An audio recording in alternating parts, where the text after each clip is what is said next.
Imagine a world where everyone understood each other perfectly. No misunderstandings, no language barriers, no confusion across a dinner table or marketplace. One language, one vision, one shared purpose, binding an entire civilization together. This was the world before Babel, not a paradise, but a portrait of human unity. In the plain of Shinar, humanity stood unified in a way we've never experienced since. They weren't scattered across continents, or divided by oceans, or separated by tribal boundary. They lived together, worked together, built together with coordination, so seamless that ambition itself became contagious. Genesis 11 gives us the phrase that haunts this story. Come, let us build ourselves a city. Notice the pronoun us, not him. Not a king commanding subjects, but a collective. This wasn't individual ambition. This was unified human will crystallized into concrete action. The unified language meant something we rarely consider. Communication wasn't just possible, it was frictionless. A builder could explain architectural vision to 1,000 workers without repetition or misunderstanding. Instructions flowed like water. Coordination happened instinctively.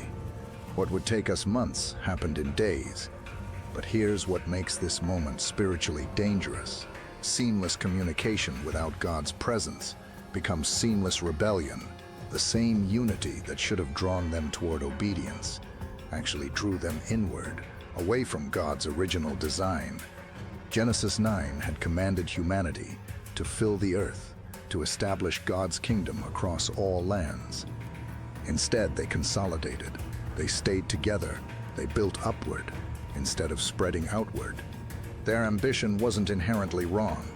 Humans are made creative, made to build, made to envision futures. But their ambition was orphaned from obedience, disconnected from God's purpose. They wanted to make a name for themselves, not to glorify the God who gave them names. The tower became a monument to human achievement, rather than a house for divine worship. You can sense the spiritual inflation in those words. Let us build ourselves a city, not let us serve God's vision, not let us fulfill His command, but let us make ourselves known.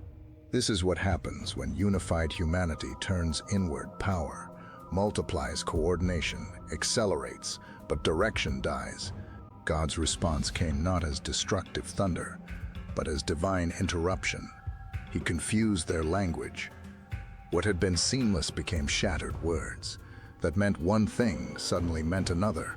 Imagine standing on that construction site when it happened. A worker asks for a brick. The response comes back incomprehensible. A foreman shouts instructions. No one understands.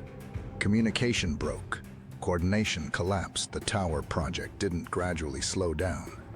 It stopped. In a moment, humanity's unified ambition became impossible. But this is where the spiritual mathematics shift. What felt like judgment was actually mercy. What looked like punishment was actually correction. God didn't destroy the tower with fire from heaven. He didn't kill the builders or curse them directly. He simply made unified disobedience impossible. By confusing their languages, God restored His original design. He scattered humanity across the earth, not as exile, but as dispersal. Different people groups migrated to new lands. Diverse cultures emerged from necessity. Families adapted to new geographical regions. In scattering them, God was actually redirecting them toward obedience, toward the command that had been ignored. The fragmentation that felt like loss became the pathway to fulfilling God's vision for human history. And here's what's profound: the very thing that seemed like division was actually restoration. A unified humanity building rebellion was far more spiritually dangerous than scattered peoples learning to steward creation. The confusion of tongues wasn't cruelty. It was love with boundary. It was God saying, I will not allow human ambition to replace human purpose. We live in Babel's aftermath. We experience that fragmentation every day.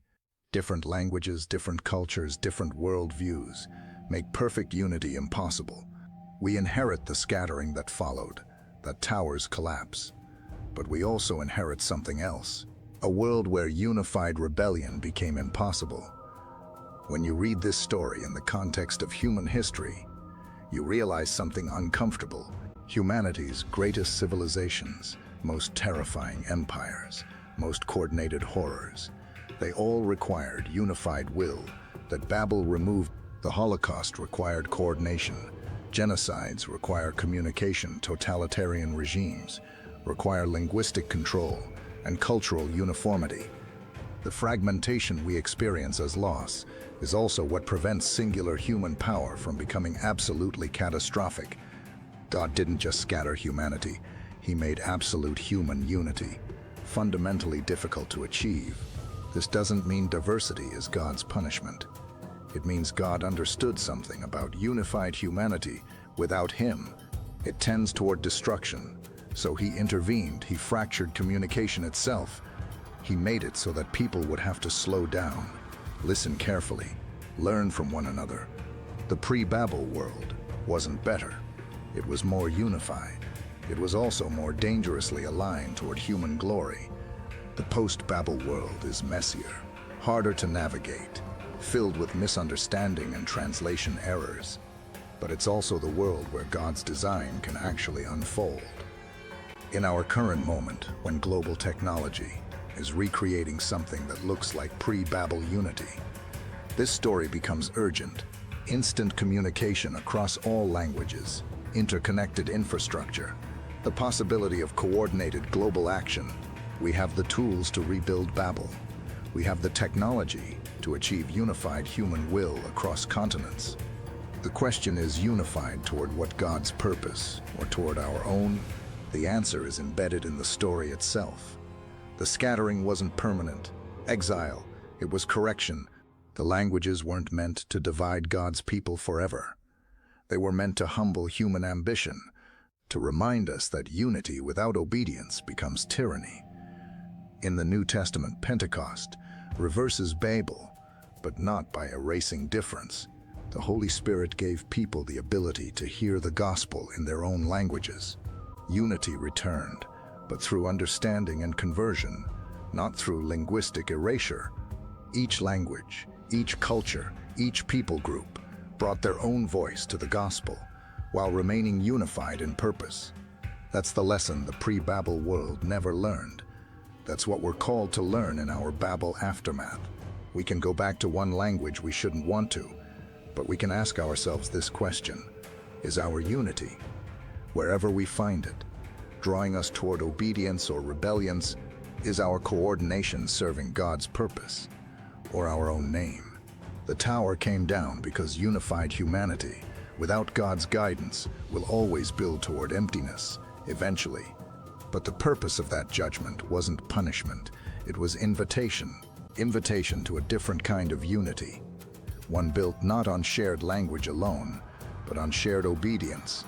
That world before Babel fell, it was a warning wrapped in history. It's still speaking. Are you listening?